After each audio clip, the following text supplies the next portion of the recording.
27절 말씀입니다. 하나님께서는 이스라엘 백성들의 요구를 들으시고 사무엘을 통하여 사울을 왕으로 선택하셨습니다. 사무엘과 사울이 만났고 사무엘이 사울에게 기름을 부어서 왕으로 삼았는데요. 오늘 본문은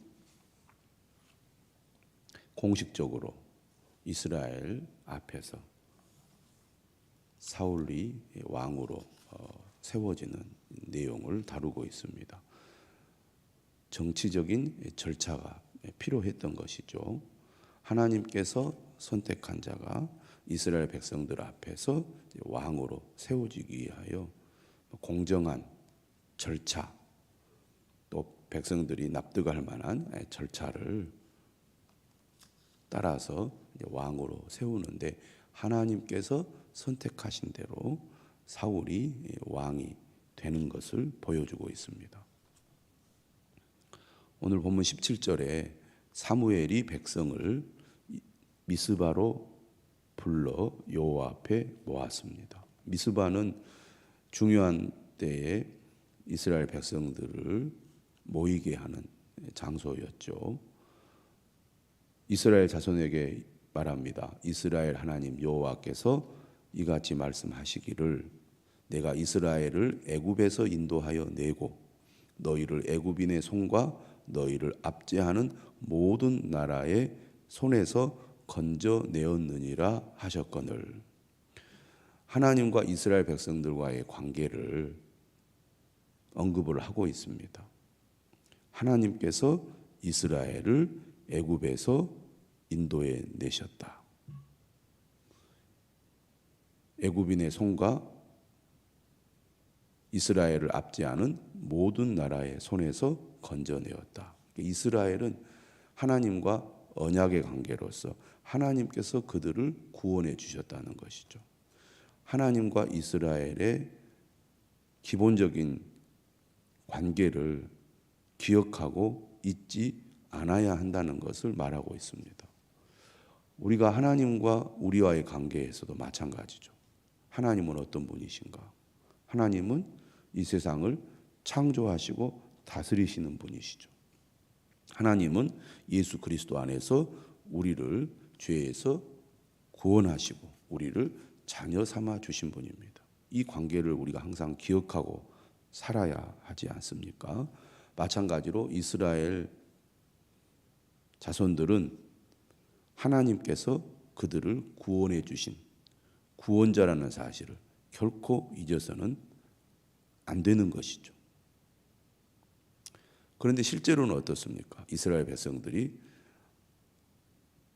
하나님이 그들의 전부가 되신다는 것, 그들의 최고가 되신다는 것, 그들의 구원자가 되신다는 것을 잊어버리고 살아왔습니다. 하나님과의 관계를 잊어버렸을 때 항상 문제가 발생하죠. 그런데 지금 매우 중요한 시기에 다시 한번 이 부분을 언급하고 있습니다. 사사시대에 이스라엘 백성들이 하나님을 등지고 하나님을 멀리함으로 겪었던 수많은 고난과 어려움들을 다시 반복하지 않도록 하기 위하여 하나님과 이스라엘의 관계를 언급함으로써 그들이 누구인지 하나님을 어떻게 믿고 섬겨야 되는지를 강조한 것입니다. 그러면서 19절에 이렇게 얘기하죠. 너희는 너희를 모든 재난과 고통 중에서 친히 구원하여 내신 너희의 하나님을 오늘 버리고 이르기를 우리 위에 왕을 세우라 하는도다. 왕정 제도에 대한 하나님의 관점이죠. 왕을 세우라는 것은 하나님이 이스라엘의 왕이신데 하나님 아닌 다른 존재를 그들의 왕으로 삼으려고 하는 것이기 때문에 이것은 하나님께서 원하는 것이 아니라는 것입니다.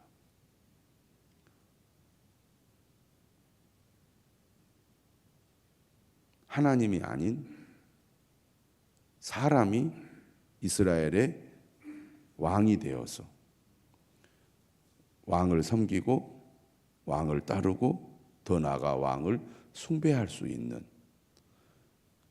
그런 이제 제도가 세워지는 것이기 때문에 자칫 이것은 하나님을 버리는 행위고 하나님을 온전히 섬기지 않는 민족이 될 수 있다는 것을 강조한 것입니다. 그럼에도 불구하고 이것을 허락하는 이유는 시대적인 문제라고 할 수 있겠죠. 주변의 모든 민족들이 왕을 세우고 있고 또 왕이 없는 상황에서 이스라엘이 강력한 힘을 가지고 주변의 나라들과 싸우고 또 승리해야 되는데 그런 힘이 없다 보니까 어려움을 겪게 되고 그런 가운데서 왕정 제도는 현실적으로 불가피한 문제였기 때문입니다. 어떻게 보면 하나님께서는 이스라엘 백성들에게 관용을 베푸는 것이라고 할 수 있겠습니다. 그들의 호소 또 그들의 현실적인 상황 이러한 것들을 고려하여 하나님께서는 왕정 제도를 허락하시고 왕을 세우시는데 이렇게 강조하는 이유가 어디에 있겠습니까? 왕을 세움으로 말미암아 하나님 대신 인간의 왕을 하나님처럼 섬길 수 있는 위험성이 높기 때문에 그것을 경계하기 위하여 이런 말씀을 하신다고 하겠습니다. 세상에 살다 보면 어쩔 수 없는 현실적인 문제 때문에 하나님을 마땅히 최고로 여겨야 되는데 그렇지 않게 될 가능성이 높다는 얘기입니다. 오늘 우리도 마찬가지죠. 하나님을 믿는다고 하지만 하나님이 아닌 다른 것이 하나님의 자리를 차지할 위험성이 항상 있고 또 그것이 더 높을 수 있습니다.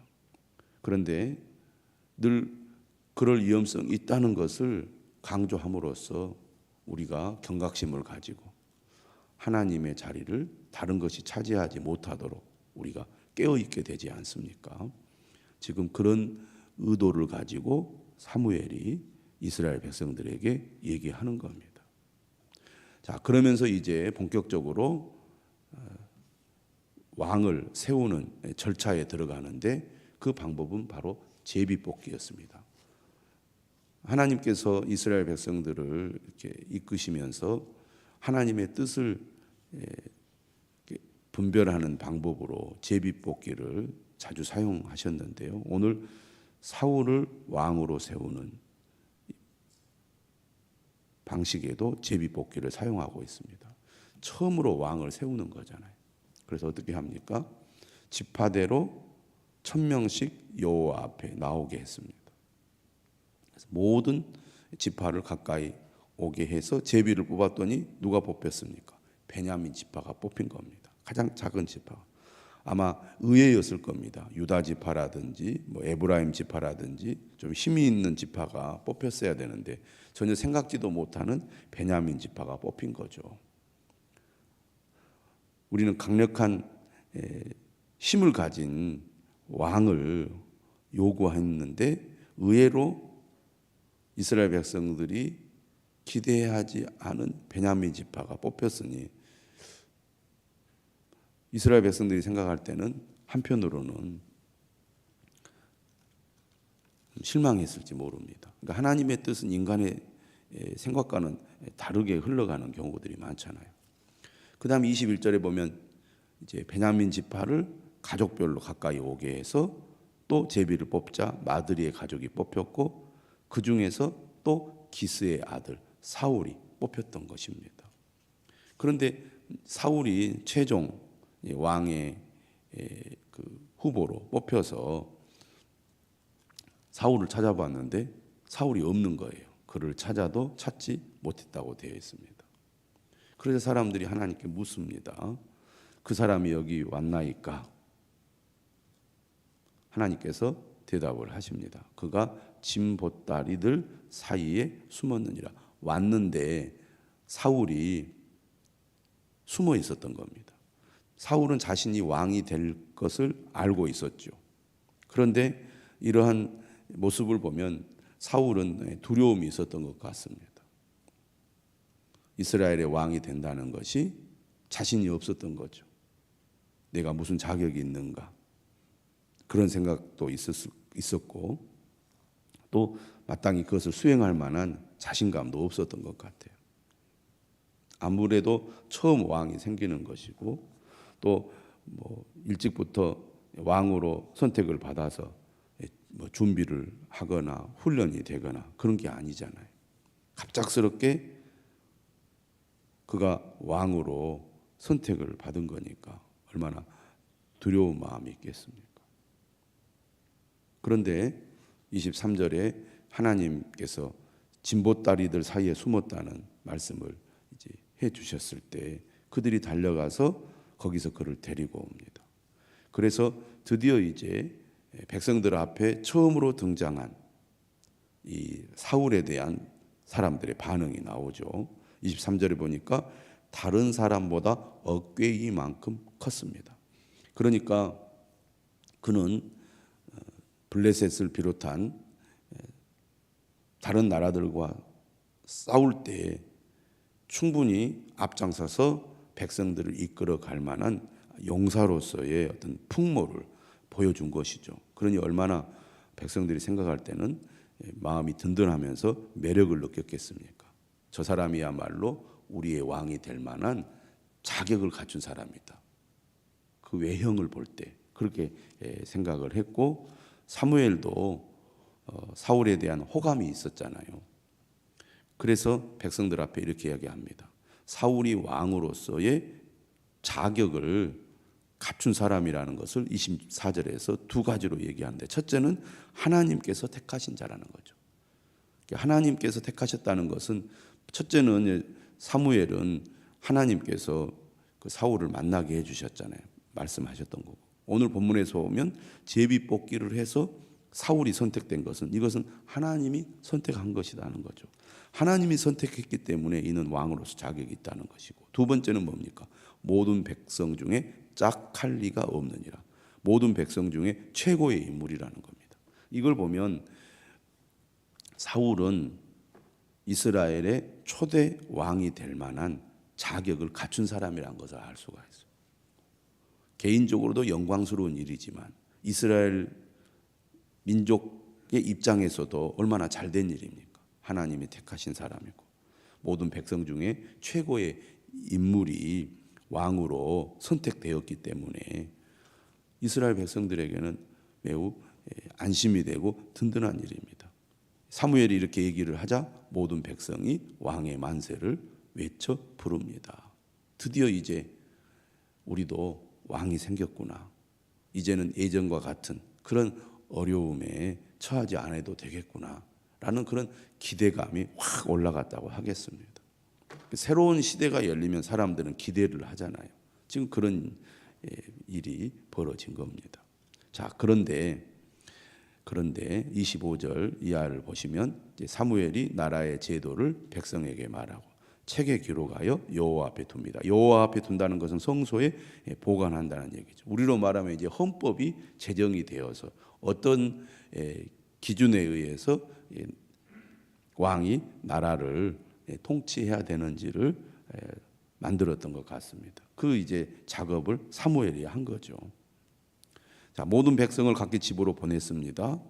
그리고 사울도 기브와 자기 집으로 가게 되는데, 이때 누가 동행을 하느냐면 마음이 하나님께 감동된 유력한 자들이 사울과 함께합니다. 여기서 감동되었다는 말은 히브리어로 보면 하나님께서 손을 강하게 대셨다, 그런 의미를 가지고 있습니다. 유력한 자들이라는 것은 재력과 권력이 있는 사람들이죠. 각 지역의 공동체를 이끌 만한 지도자들입니다. 왕이 왕으로서의 역할을 제대로 수행하기 위해서는 그를 돕는 사람들이 반드시 필요하죠. 혼자 할 수가 없는 거잖아요. 그래서 협력자, 또 지원자, 동역자가 참 중요합니다. 어떤 집단이든지 마찬가지죠. 국가도 마찬가지고 교회도 마찬가지입니다. 협력하여 돕는 사람이 반드시 필요하다는 겁니다. 그런데 여기까지는 지금 모든 것이 척척 잘 흘러가고 있습니다. 그런데 항상 100% 만족스러운 조건이나 환경이 만들어지는 건 아니죠. 27절에 보니까 어떤 불량배는 이르되 이 사람이 어떻게 우리를 구원하겠느냐 하고 멸시하며 예물을 바치지 아니하였으나, 다시 말하면 사울의 통치에 반대하는 지방 세력가들이 있었던 것이죠. 예물을 내야 하는 부유층이나 상류층에 해당한다고 하겠습니다. 그러니까 하나님이 선택하시고 누구보다도 뛰어난 능력을 가진 존재이지만, 그리고 사무엘이 적극 지지하는 사람이 왕이 되었고, 또 많은 사람들이 그를 따르고 또 함께 했지만 반대자도 있었다는 거죠. 반대자. 그러니까 우리가 어떤 일을 할 때 모든 사람으로부터 100% 지지를 받는다는 것은 불가능한 일입니다. 인간으로서. 그런데 이렇게 반대 세력이 있다는 것, 불만을 가지고 있는 사람들이 있다는 것, 저항하는 사람들이 있다는 것은 권력자나 지도자에게 있어서는 매우 불편한 일이고, 항상 어떤 위험 요소가 있다는 얘기잖아요. 이것은 어떤 면으로는 지도자를 긴장하게 만들기도 하고, 반대로는 늘 문제가 발생할 수 있는 가능성이 있다는 얘기입니다. 자, 여기에 대한 사울의 반응을 보십시오. 그는 잠잠하였더라, 이렇게 되어 있습니다. 자신을 반대하는 사람이 있을 때 겸손한 태도로 그들의 비판을 수용하면서 그들에게 자신의 능력을 입증할 기회를 가만히 기다린다는 겁니다. 그러니까 반대하는 사람을 어떻게 대처해야 되는지를 사울은 보여주고 있습니다. 시작이니까 그렇겠죠. 사울의 초기 모습은 이처럼 많은 가능성을 보여줍니다. 그가 한편으로는 하나님 앞에 두려운 마음도 가지고 있고, 겸손한 마음도 가지고 있고, 다른 사람들의 얘기에 귀를 기울이기도 하고, 반대자들에 대해서도 겸손한 태도로 그가 이렇게 수용하는 자세라 그럴까요? 잠잠히 기다릴 줄 아는 그런 모습을 보이잖아요. 이런 그 초심이 계속 유지되었더라면 얼마나 좋았겠습니까? 왕정 제도라는 것, 왕이 된다는 것, 이처럼 여러 가지 불안 요소가 항상 잠재되어 있다. 그런데 이런 모든 과정에는 이스라엘 백성들의 어떤 강력한 요구가 있었고, 이들의 요구를 수용하는 하나님의 또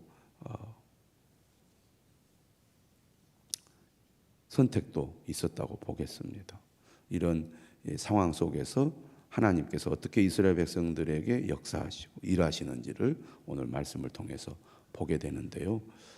비록 오늘 매일 성경의 제목처럼 위태로운 출범을 하고 있지만, 그러나 이 모든 과정에 하나님이 역사하고 계신다. 오늘 우리의 삶에도 마찬가지입니다. 여전히 우리의 현실은 불안전하고 또 불안한 요소들이 많이 있죠. 그러나 하나님께서 이 세상을 다스리시고 여전히 움직이고 계시고 주장하고 계시다는 것을 우리가 꼭 기억하고, 하나님의 뜻에 귀를 기울이고 그 뜻을 우리가 쫓아간다면 하나님께서 모든 일을 이루신다는 것을 꼭 믿어야 되겠습니다. 세상은 여전히 복잡하고 또 불안한 요소들이 많이 있지만, 그러나 하나님께서 계획하시고 이루시려는 하나님의 뜻은 여전히 계속 진행되고 있다는 것을 우리가 기억할 때, 우리가 정말 의지할 분은 하나님이시고 우리가 귀를 기울여야 할 그것은 하나님의 말씀이라는 것. 다시 한번 분명히 깨닫는 이 아침이 되시기를 주님의 이름으로 축원합니다. 기도하겠습니다.